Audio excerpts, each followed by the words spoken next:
সমুদ্রের নীল জলরাশির মাঝে যেন জাদুকরীভাবে ভেসে আছে এক অনন্য শহর। হঠাৎ কেউ দেখলে মনে হবে যে কোনো মুহূর্তে ঢেউয়ের তালে তালে ভেসে যেতে পারে। এই বিস্ময়কর শহরটি অবস্থিত ইউরোপে, নাম ভেনিস। বিশ্বের একমাত্র শহর যেখানে যাতায়াতের মাধ্যম নৌকা আর পায়ে হাঁটা। এর জন্ম ৫ম শতাব্দীতে রোমান সাম্রাজ্যের পতনের পর। উত্তরের বর্বর জাতির আক্রমণ থেকে বাঁচতে অনেক মানুষ সমুদ্রের বুকে আশ্রয় নেয়। প্রথমে টরসেলো, জেসেলো ও মালামক্কো দ্বীপে শুরু হয় বসতি স্থাপন। ধীরে ধীরে ১১৮টি দ্বীপ জুড়ে গড়ে ওঠে এই নগরী, যাকে সংযুক্ত করেছে ৪টিরও বেশি সেতু ও ১৭৭টি খাল।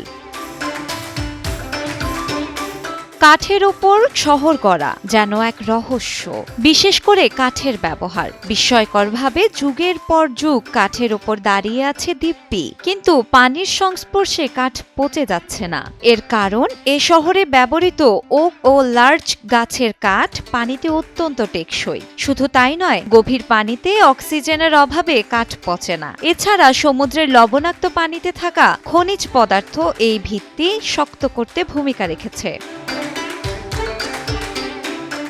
ক্যারান্টো নামক শক্ত মাটির স্তরে ৬০ ফুট লম্বা কাঠের খুঁটি পুঁতে নির্মাণ করা হয় ভবন। নির্মাণে ব্যবহৃত হয় লাখ লাখ কাঠের খুঁটি। তবে এত সুন্দর এ শহর যেন ধীরে ধীরে হারিয়ে যাচ্ছে পৃথিবী থেকে। তবে কি বিলুপ্তির পথে ভেনিস? উত্তরটা হ্যাঁ, কেননা প্রতি বছর শহরটির ০.০৪ থেকে ০.০৮ ইঞ্চি ডুবে যাচ্ছে। এর মূল কারণ সমুদ্রপৃষ্ঠের উচ্চতা বৃদ্ধি, ভূগর্ভস্থ পানি উত্তোলনে মাটি দেবে যাওয়া এবং জলবায়ু পরিবর্তনের প্রভাব। এই ভেনিস শহরের অনন্য বৈশিষ্ট্য, এখানে নেই কোনো মোটরযান, ফলে বায়ু দূষণমুক্ত পুরো শহরই যেন এক জীবন্ত জাদুঘর। এছাড়া বিশ্বের সবচেয়ে রোমান্টিক শহর হিসেবেও খ্যাত এই ভেনিস।